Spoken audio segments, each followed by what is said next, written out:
Hey, welcome back to our channel. In this video I want to show you how to make people request to follow you on X. So the feature that you're looking for is called Protect Your Posts. Let's do that together step by step. You have to type your profile picture in the top left corner of the screen. Now let's scroll down to Settings and Privacy. As you can see, your settings are divided into different sections. You want to go to section Privacy and Safety, and from here go to Audience and Tagging here at the top.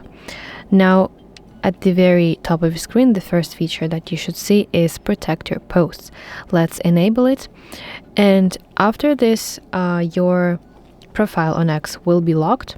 So if you tap your profile picture and go to your profile, here next to your username you will see lock icon, and from this moment your posts are only visible for your existing followers and anyone who you will approve in the future.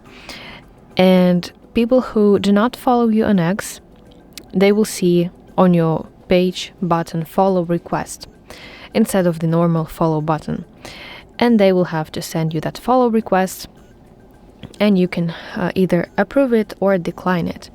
So to do that, you need to again tap your profile picture, and here in this side menu you want to find follow requests line, and here you will see all of your follower requests. You can either accept them from here or you can decline them. So that's how you can make people request to follow you on X. I really hope that you find this video helpful, and if so, please like this video and subscribe to our channel to see more content like this.